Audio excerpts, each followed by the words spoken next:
NASA put $1 billion into researching these technologies. Today's guest is a visionary leader at the forefront of reshaping how we fly. Tom O'Leary is the co-founder and CEO of JetZero, the startup behind the Z4, a new aircraft that seeks to use up to 50% less fuel than today's commercial jets. This means it could in turn cut fuel burn and emissions in half, making it cheaper and greener for airlines to operate. Unlike your typical tube in the sky, the Z4 is shaped like a manta ray, and unlike anything currently in service. It's being called the widest body commercial plane to take to the skies this decade. The company is backed by the US Air Force and major airlines like United and Delta. It was a pinch me moment. Before JetZero, Tom held leadership roles at Tesla, as well as electric aviation startup Beta Technologies. You were there right before basically Elon took over. Was there anything from seeing how he operated Tesla that really gave you inspiration? What he's best in the world at over the past couple decades has been taking really big structural problems in big, hard to disrupt industries and just breaking it down to first principles. What is the way we're going to get after this problem? There's just an amazing unlock there that really every entrepreneur, every investor is looking for. Tom, welcome to the program. Thank you so much. Great to be here with you. So let's start with some context. Can you walk us through your background, where you grew up, and what shaped your ambitions early on? Oh, great. Well, I grew up in the Northeast. I was born in Connecticut and lived in Boston, Rhode Island, basically everywhere in New England. What shaped my sort of early development, I think, as a person was being not a great student, but very attentive. So I paid a lot of attention in class, but I didn't read a lot of books. People know that as ADHD, which is not uncommon for a lot of people who get into startup business, right? It's that like drive, go hard, go fast. But sports really. So what engaged me was just that live action, and played pretty much every sport you can think of. That was really a lot of my upbringing and even my early career. Oh, wow. Yeah. And growing up, did you always have that itch to do something different, something entrepreneurial? Yeah, absolutely. Was thinking about just products of the future, was always thinking about future. And I think that's pretty, it's sort of a Gen X thing, right? Because we were in this amazing time, right? Where we were sort of pre-technology, but coming of age with the technology. I find it to be not unique, but very common amongst peers. I know a lot of people who are in this sort of expansive, right? You know, I was born right when we were landing on the moon, and then off we go, right? Everything has changed in this lifetime that I've lived, and it's amazing to think about what the future will bring even now. Wow, so that's what you were focused on as you were growing up. You were already thinking, what will the world look like, 20, 30 years from now? Absolutely. It's funny, like one of early memories was just thinking about the environment. That was something that from an early age all the way through my college studies and into my professional career, I remember writing a letter to President Jimmy Carter at the time, suggesting that he should urge people to ride their bike more, because I rode my bike a lot and I thought it was great. It was kind of a naive, like, why don't people ride their bike to work more? Not really a cultural fit in the United States, but I got a response that he sent me the transportation policy. I thought that was an interesting response to a 9-year-old boy, but sure, go ahead. Well, I love that. So already thinking about ways you can get around in a more sustainable way. I think I see the inklings of, obviously where you are now back then already. Yeah, exactly. And very civically engaged, it sounds like. That's really fascinating. Well, Tom, looking at your resume, you've had quite a range of experiences, right, across industries before obviously getting to where you are today. Before aviation, as I noted, you worked at both Tesla, which at the time was a new market entrant. That's right. And Ford, which of course was an incumbent. What aspects from these experiences kind of influenced you the most in the way that you've now built your company? Yeah, so they were all sort of cutting edge learning experiences. When I went to Ford, it was to work on the internet. And at that time, the dealer locator was the internet for Ford. It was sort of like, You go to Ford.com and you type in your zip code and you get a list of dealers and their fax numbers. That was early days, late 90s. And so it was breaking new ground. And I worked for eBay Motors after that. And that again was new ground. This sort of like online auctions. Right? It was responsible for that. How do we put car dealers onto this platform where people are buying or selling? It's this live, real-time virtual marketplace. With Tesla, it was also about how do we do something new, right? It's groundbreaking. How do you go into the market with this new product and really focus on go-to-market strategy? How do you go direct to the consumer, set up your own stores, your own sales process direct through the website as opposed to going through the traditional retail network? That's what I find engaging and the thing, right? How do you go to market with something that's, in a whole new space, right? You're trailblazing. It's fun, it's engaging, and that's really what's been a consistent thing throughout my Yeah, career. constantly seeking reinvention, whether it's with, a bona fide startup or, a player that's been around for ages. Yeah, for sure. And that was certainly the case with Ford. We covered a lot of ground in a very short period of time, basically rolled out the internet to Ford corporate and through the dealer network. It was great. But yeah, with the Tesla program, it's been a huge success, right? I mean, what Tesla has been able to do selling direct to the consumer is just a whole new way. That was amazing. Yeah, absolutely. You were there through late 2008, right before basically Elon took over. He took over right as you were leaving, I think, like fully as CEO. Is that right? Yeah, he was involved from the beginning, right? He was Right, there as at an the investor and beginning. board member. Yeah, investor board member, basically helping that company formulate. But he wasn't CEO until that period, and that was a really tough period, if you remember, because we went through the financial crisis, and then it was how to keep not just Tesla, but Tesla and SpaceX for him at that time was a critical piece. From seeing how he operated Tesla and kind of interacted with Tesla, that really gave you inspiration. Yeah, for sure. I mean, what he's best in the world at, and over the past couple decades, has been taking really big structural problems in big, hard to disrupt industries and just breaking it down to first principles. What is the way we're going to get after this problem? Let's go back to first principle physics. If you go to JetZero, like why did we believe that this was a challenge accepted, right? Why did we go after this? It's because we felt that its root in first principles physics was undeniable. There's just an amazing unlock there that really every entrepreneur, every investor is looking for. Well, how are you going to unlock this disruption? If you're tying all the way back to the basic, the absolute first principles in physics, then that's your best starting point. And that's really what he has done in each of his businesses that he's Go got back to the involved in. basics. Yeah. Really interesting. It's also fascinating to hear about how you describe yourself as not the best student. Because I think that oftentimes, by the way, I was the same. I was like a decidedly average student. But I was always like much better in the workplace and just like learning by doing. Did you feel you were kind of the same? Yeah, learning by doing, engaging. I really, what I was there in school to do is to learn how to learn because and I found that as an adult, is that you're really just constantly learning new things. And so you're learning how to learn. Being a student was an interesting thing. I think to be an engineer or a doctor or these things where you really have to get straight A's all the way through. I had a different path. I would get A's, but it would sort of be on accident, when things they just clicked. Yeah. Yeah. And so, but by and large, it was more just like paying attention. My first job actually out of college was as a school teacher and a coach. I learned more from that experience than a lot of other things I did professionally, being a coach above all. But being a teacher was really more of like, learning something to take a test is one thing, but learning something to communicate it and impart wisdom, experience, knowledge, know-how to another person, that's a whole different skill. And once you learn that, it accentuates your ability to absorb new information. Right. And what kind of teacher, what kind of coach?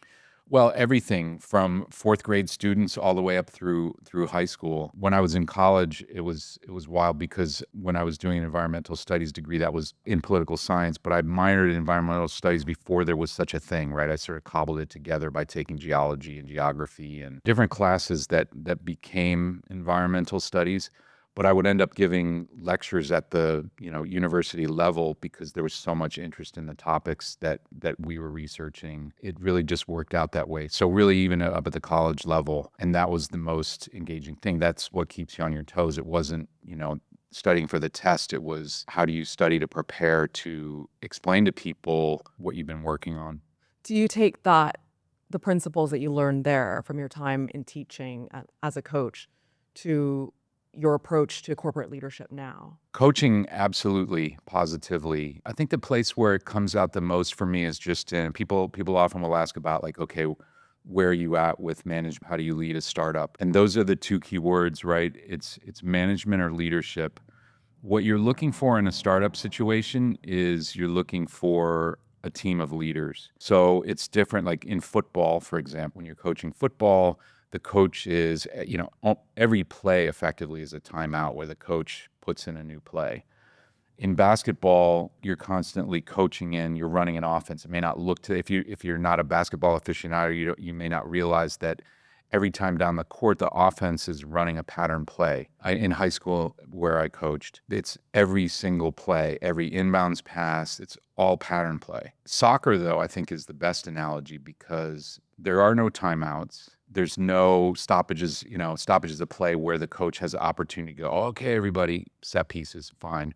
That's the exception. But what I learned coaching soccer is you as a coach, you have to have your game plan understood. We have a system of principles. And then each player is challenged to be a leader on the field. You don't get to manage them. What you need is 11 leaders who all know the game plan and who are all executing and who are all actually also interacting and adapting. So having coached is a big thing because there's about management of the players. It's also about strategy, but it really gets into like what you're doing in a startup ultimately is building a team. And the best teams are the ones that you're not micromanaging. They're the ones who look at their individual segment of the business as if they own that piece, right? As if they're approaching it the way you would approach that situation. So can one expect a pep talk or a lot of hoorah when it comes to sitting down with you at JetZero? Actually, no, I wasn't that type of coach in sports, and I'm not that type of leader here at JetZero or in other places. Of course, we have our moments where we get together, but it's more the camaraderie. We did this as opposed to now the coach is going to do the victory speech. Yeah. We've had some great victories. We just designed an airplane. So we have a 4-year program to build a full-scale demonstrator. That's what the Air Force is involved in. That's what NASA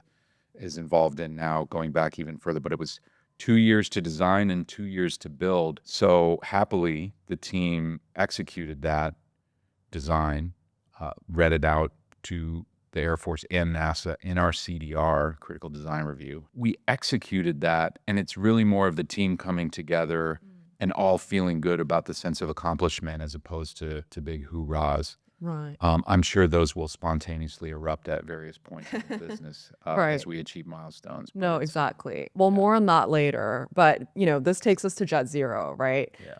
Before we dive in, Tom, can we break down some of the more technical terms for viewers that might not be familiar? Sure. Just to start off, what exactly is a blended wing body design, and how does it differ from the traditional design? Yeah, so a blended wing aircraft is generated from an all-wing design. So when you think about all-wing aircrafts, it goes back to people's frame of reference would be the stealth bomber, right? The B-2 Spirit that Northrop produced late 80s, early 90s is where we first started to see these in use. And that was actually the genesis of the blended wing body, also an all-wing design. So that just means lift across the entire wingspan. Effectively, the entire plane is wing. So that's really what it means, lift across the entire wingspan in an all-wing design. What's different between a B-2, that's a flying wing, versus, because there's really no fuselage, it's just wing. And then on the other side, we have a fuselage that's meant to hold around 250 passengers. So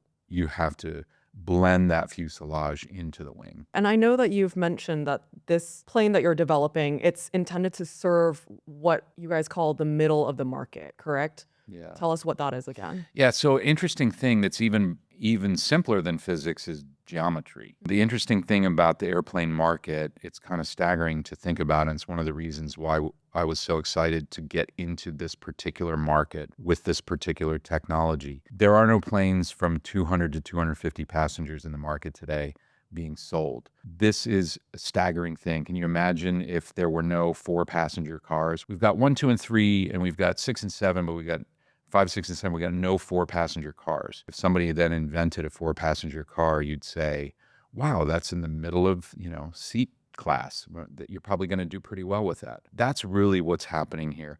And when I say, okay, so you have to go apples to apples, right? You're talking about 3 class. Like what you typically fly on United across country would be a 3 class, first class, a premium, economy, coach class. So if you normalize for that, the single aisles tap out at about 200 passengers. The wide bodies start at about 250 passengers. And so in that gap, there's single aisles and twin aisles, but there's no such thing as an aisle and a half aircraft. With this design, with a wider, shorter and wider, you can specifically design a plane to hit that middle of the market more efficiently.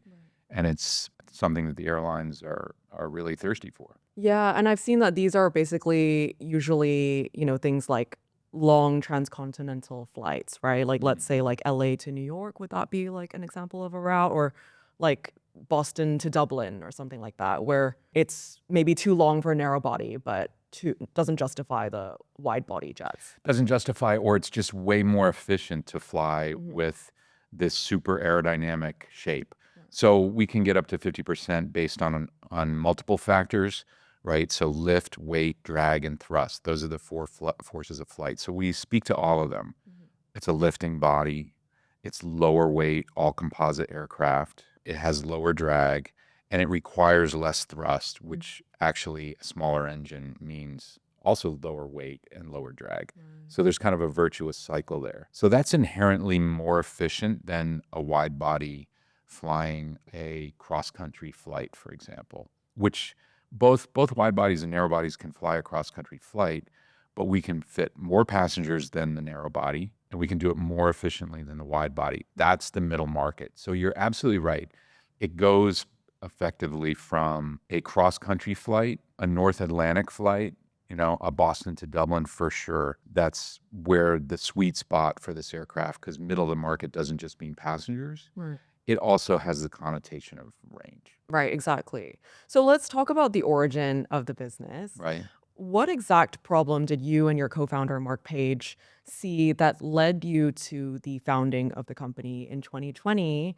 And how did you even go about getting started? Interesting. So I was working with an electric aircraft company called Beta Technologies, and we had hired Mark and his design firm, which was called Design, BZYNE. We had hired him to design that aircraft. And so this was a couple of years before we founded JetZero. So in his portfolio, I had noticed this, wow, that plane is amazing. It looks like the future. What is that? Oh, that's my blended wing body design. And so I asked him about it, and I got really curious, and I really started to dive into the history of it, what it meant, what it could offer. And that 30% aerodynamic efficiency number really shot out to me because I was fairly new to the business. I've been in aerospace for about 10 years. So at that point, I was only a few years in, having worked previously in automotive and software. At that point, I'm just a sponge. And I'm noticing that the airlines, they come out and you're sponging up all this information and you're starting to see the trends in real time. You notice they are scratching and clawing to get 1% fuel burn benefit. And they're also looking for a mid-market solution. So I went to Mark and I said, hey, you're saying 30%.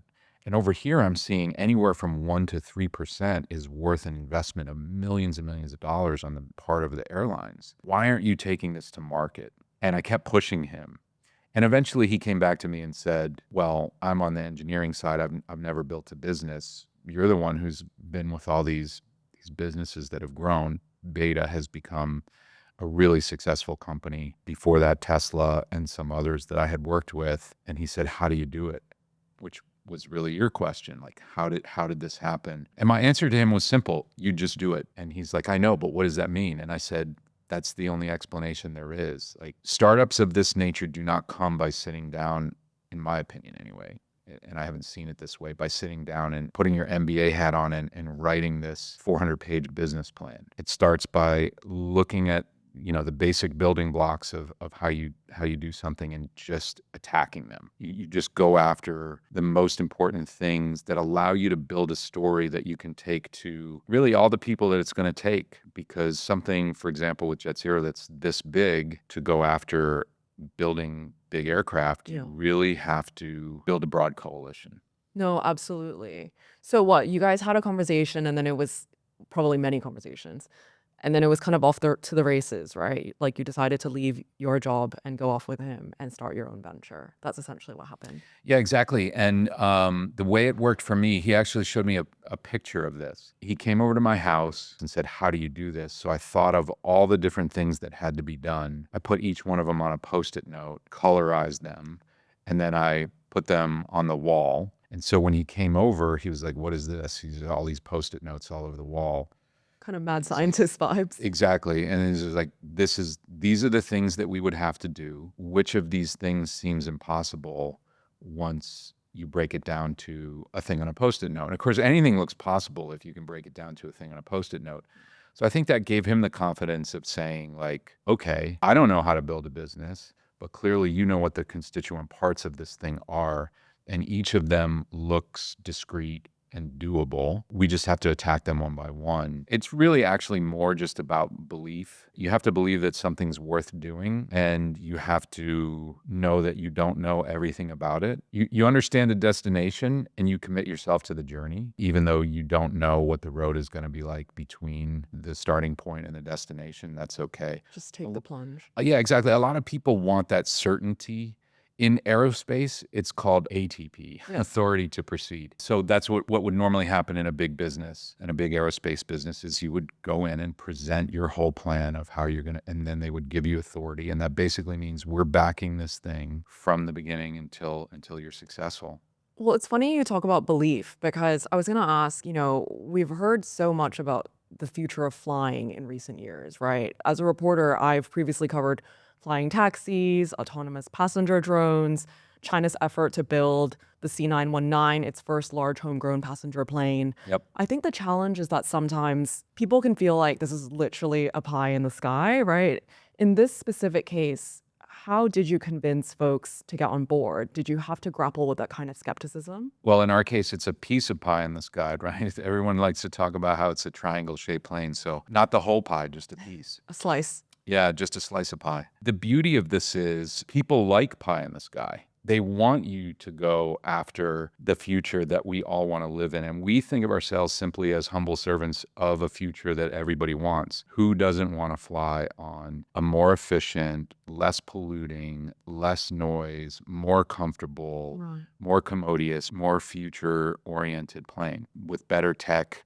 Everybody wants that. Without planes, what would our modern world be? It would be wholly different. So I think people want that, but they also want believability, right? They want the believability of, okay, you're not just promising us flying cars, you're promising us something that we're going to see in our lifetime, that we're going to feel comfortable and safe about. That's not going to create this not in my backyard thing. This really fits all that, right? Because we have airport infrastructure, we have FAA guidelines that are already existing that we can design to. And when people see the reality of what we're doing, the pragmatism of what we're doing, that's where the belief connects to the reality, the pragmatic reality. And that's where I think people helped us grow a really broad coalition to back the business, essentially. No, absolutely. I want to ask you more about that in a second. But to your point earlier, you decided to take on, one of the toughest industries there is, right? It's one of the most regulated industries that exists. What gave you confidence that you'd be able to overcome inherent challenges like extremely slow innovation cycles compared to, let's say, software, right? Or potentially long airworthiness certification process? What gave you that kind of confidence? What most entrepreneurs and innovators do is they take a problem and turn it on its head and shake it upside down and until all the change comes out of its pockets, right? And then they make something out of that. Now, in this case, it's pretty simple. Certification is a challenge. And so people often speak of that as though it's an impediment. We see it as an enabler. The reason being, it provides certainty. Whenever you're building something that's the perception is risky, and you yourself see that destination as inevitable, like I'm committed to that destination. This is where we're going. Then what you're looking for is certain milestones along the way, or certain things when you begin. Let me give you an example. What's great about this market that we're entering is some things are absolutely certain. The market is defined by moving people to destinations from one point to another point. Those are called city pairs. They never change. LA is not getting any closer to New York, and it's not getting any further from New York. So it helps us understand the certainty around that. The FAA is not quite so certain, but it's on the same level, right? Because we have this thing called Part 25, right? That's the regulation that governs certification of this type of passenger aircraft. Those rules are written, and we get to use those as the enabler of our business because we don't need to guess where the bar is that we need to clear. So everybody that's working towards that, first part, second part, real quick, partners. Rather than design everything ourselves, we're simply saying there's three things about this plane: the aero, the flight controls, the structures, all composite, right? Carbon fiber. That's what we're going to focus on. And then we're going to use our partners in supply, our partners in design and development, Northrop Grumman and their subsidiary Scale Composites, the likes of RTX with Pratt and Whitney and Collins. I could go on and on. There's a long list of partners that's supporting us. Yeah. They bring us the solidity of having parts that we can put out into our product that are already certified. They've already been through that process. Right. So we have to integrate them and certify it as one unit. But that is really the thing that gives us the sense of Yeah, that's a big piece of it, isn't it, already? And I mean, similarly, you started one of the most capital intensive businesses there is. That has long been one of the biggest barriers to entry, right? Not just for companies or individuals, but even countries, right? How did you feel prepared to tackle financing? Did you go straight to the big airlines? What did that process kind of look like for you as you started to think about how do I actually fund this whole thing? When we started, it was 2020, the middle of the pandemic, which interestingly led to a different kind of way to develop a company because we were able to recruit from anywhere. We didn't have a headquarters. We were all working out of our home offices, and it was just a handful of us at the beginning. At that time, climate tech and climate investing was in a boom time. And so we went to climate tech investors, but they had very little familiarity with this sort of thing.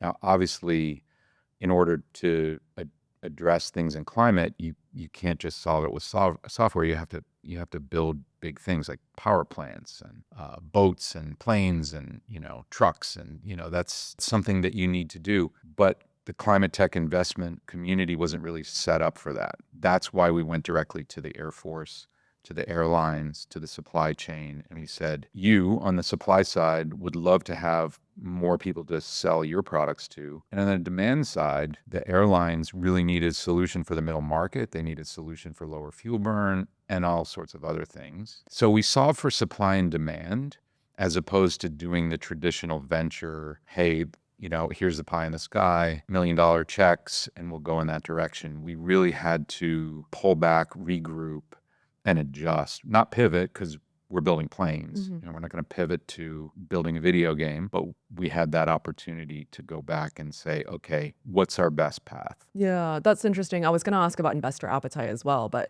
you've just kind of answered it. And I assume that once you've made the case to airlines, right, hey, this will help you reduce up to half of your number one line item cost, saving you millions of dollars a year, I think it is, right? While helping you meet your emissions goals, it's a win-win for them. It's a no-brainer.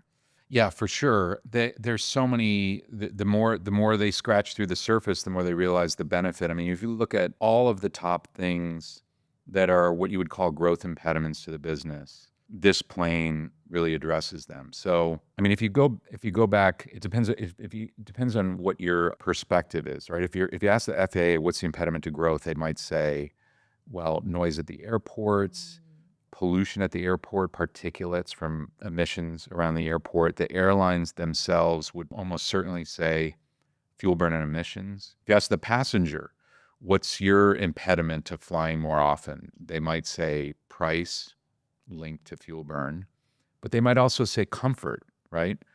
They might say, if the experience was better, I would fly more, because that's discretionary income that people are using to travel if it's not on business. So all of those things we can address here, that ultimately will lead to sustained growth. Amazingly, this industry, if you look over the past 25 years or so, we've had our tough times, 9/11, financial crisis, COVID, right? The industry has weathered those and doubled effectively in that time period, at least. And so the industry has a big question mark right now, which is, are we going to double again by 2050 as is projected? Are we not? And really what JetZero offers is a solution to the impediments to that growth so that the industry can continue to grow at the sort of traditional rate. Right. And speaking of funding, to date, you've raised, I think it's about $300 million, including from some of the top airlines that we mentioned, as well as a $235 million grant from the US Air Force that was awarded in 2023 to produce and fly a demonstrator jet in 2027. That must have just been a pinch me moment. How did that contract come about? Well, it was a long process. It was a pinch me moment. Thanks for seeing that. It was amazing. It's kind of surreal when you're doing a press conference with the Secretary of the Air Force, and he's extolling the virtues of this technology. That is a real pinch me moment. There was a lot of work that went into that, right? Because it actually started 2 years prior to that. In fact, in 2 years, it was August and August. We announced the Air Force in 23 August. In 21 August, we announced our first big project since launching the company was with NASA. And so for 2 years, we had been working with NASA on the further development of the technologies that go into this. And effectively, it was NASA that ushered us straight into the Pentagon. They basically said, look, we've been developing this technology for decades and we've proven it out. We've proven out aerostructures and flight controls, these three enabling technologies.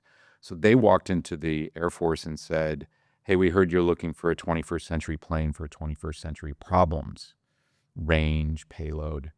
You should be looking at blended wing. And they said, we are looking at blended wing. What is there? And they said, well, here, JetZero is dedicated to it. So now when we're working with the Air Force, there are certain NASA employees that are seconded to that program. So it's kind of a joint effort.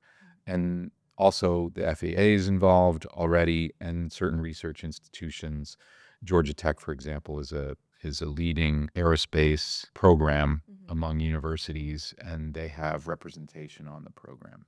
It's really interesting because obviously you talked about the importance of partnerships. And one thing that I was really curious about was, on the commercial side of things, you've got these carriers like United, Alaska, Delta. What does their support enable for you, and what kind of feedback have they already given when it comes to operations and design? I imagine it's so valuable. Well, a few things. They're all different. They're all bringing what they're enthusiastic about, and that's the cool thing. So each of them has been enthusiastic about different things. So for example, United is the most recent announcement. Great big order from them, and that signals demand for this product. When this leading airline in the United States says, we want to order 100 of these aircraft and option another 100, that's a massive statement. So great. And we're working with them on the financial front and really trying to connect the dots on a through line to a successful business, because they have a venture group that's focused on that. So their venture group is working very closely with us. On the Alaska side, they were the first airline in. Their venture group is investing in what they think are the most innovative technologies. So we've been working with them on the innovative technologies front and how that works. When it comes to Delta, they were really interested in the cabin technology. They were interested in like, what's this going to mean? Because they kind of looked at this and said, ultimately we buy seats in a cabin on a plane, right? Like that's what we sell to our customers as a seat. So they looked at this different shape and have been now for a few years. And they said, we really want to lean into that. And so we've been working with them very closely on what they would like to see in a cabin. Fuel burn emissions reductions are awesome, but ultimately they want to know that their passengers will get on and love the experience. Right, absolutely. Let's talk about the travel experience. For passengers, what would it feel like to fly on this plane? It'll be super comfortable. It's a spacious cabin. We've built multiple full-scale mock-ups of it so that particularly our airlines can have a sense.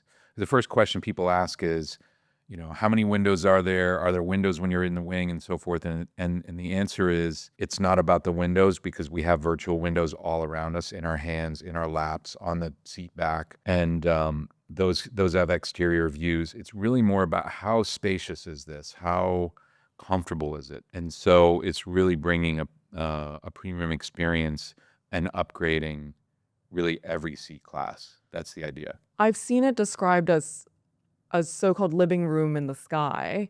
I'm sure you don't hate that description. No, that's good. Is it true that the cabin would be open to all kinds of configuration options, including a world with no dreaded middle seat?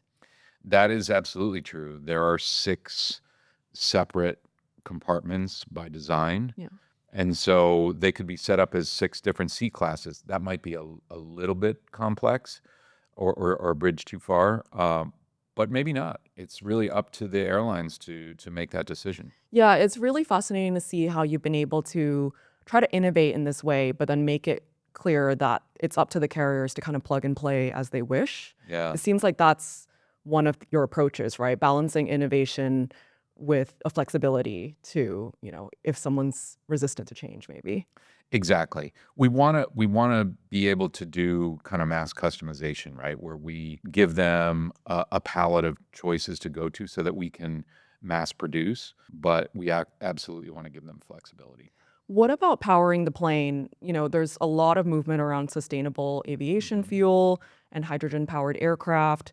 You yourself have previously worked at an electric plane startup, which we talked about. What is your case for innovating around the airframe and how that's a more urgent priority is a question that I got. Yeah, I think that's you just said it perfectly well.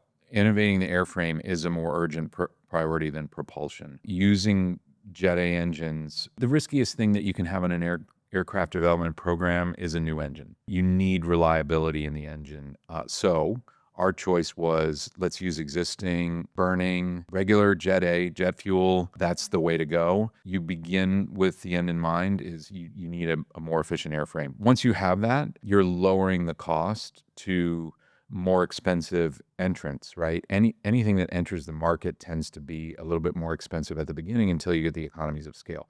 That's going to be true for sustainable aviation fuel, for hydrogen, for hybrid electric. Electric, I'm a fan of. It just isn't going to be probably even in our lifetime. It'll be remarkable if we have jets of this size flying on electric, unless we have some magic battery breakthrough. Because of regulation, because of engineering. Just because of battery energy density. Okay, got it. Yeah. And going forward, I suppose, is there anything to stop behemoths like Boeing and Airbus to start doing what you're doing? And is there a reason that you think that this hasn't already been done? No, not at all. In fact, we expect them eventually to also be doing but they're not set up to absorb the risk. It's actually way easier for a startup to absorb the risk of change than it is to move the big ship in a new direction. I think that it serves the industry well. I think actually it's why I'm uncomfortable with the term disruption. I think it fits, but I think it's actually good for the entire industry, including Airbus and Boeing, the same way the advent of Tesla was, other car makers are now making electric cars. I see this almost exactly the same. This will be eventually you'll see all plane makers in the space making these type of planes. Just not yet. Someone's got to do it first, and we're up for the challenge. You absolutely see this as the future of commercial flight. Absolutely. I see no reason why, in the 2050 timeframe, for example, all big planes, all wing planes. Yeah. And to be clear, I think your current time frame as well for going into service is in the 2030s, early 2030s. That's right. Okay. Yeah, and even the CEOs of Airbus and Boeing previously have said they see this as the future, but they're not ready for it now, and that's fine. Right. Someone needs to prove it, and we're happy for it to be us. Right. Yeah, there you go. All right, this brings me to a segment we're calling What It Takes, where an audience member gets to hear more on what it takes to get where you are. Great. Today, Nico, a mobility consultant based in Orange County who previously worked for Lufthansa, asks, what convinced you to move into launching a new aircraft maker when Boeing and Airbus have actually seen declines in demand in recent years? Oh, I can tell you what convinced me, but it wasn't. There's nothing about declines in demand. These companies have thousands of aircraft in their order bank, so demand is high. We actually have way more demand than we can build to. The question, though, of what would motivate us to do this is it's never the one thing, right? You always, anything that's big in your life, there better be more than one reason to do it. Like we're good as human beings of sort of connecting a bunch of dots and saying, okay, I've got a picture here. Right? And so for us, there were multiple pieces to that picture. NASA had put $1 billion into researching these technologies. The supply chain was thirsty for someone new to sell to, and they had these parts on demand. I had an amazing group of people come together and say, yeah, we want to join this mission. The Air Force came to bear, the airlines came to bear. Like there's so many things that came to that it really put us in a position to go, yeah, we're ready. Thank you, Tom. Now we're going to do a quick rapid fire round. Don't overthink it. Just say whatever comes to mind. Ready? All right. What is your favorite way to unwind after a long day? Typically, I'm watching soccer. You know, that's the favorite way to unwind. Liverpool's my team. If they're playing a game, highlights, transfer news, that's my go-to. Premier League fan. Yeah, big How time. many hours of sleep do you get each night? Oh, geez, depends on the night. In the past week, it's been the range has been between 1.5 hours and 9 hours. That's a big range. Yeah. What do you like to ask when you're hiring? What are you going to do on day one without any supervision or instruction? Biggest pet peeve in the workplace? A possessive mindset, like this is my thing or my resource or my, I'm really into a flat organization and people working together cross-functionally. Not a big fan of like overt hierarchy, as little as possible. Well, Tom, thank you so much. I've really enjoyed our conversation. Had fun too. Thanks, Michelle. Thank you. Thanks for joining us on Behind the Business. For more stories on business and leadership, follow our show on Apple Podcasts, Spotify, YouTube, or wherever you get your podcasts. See you next week.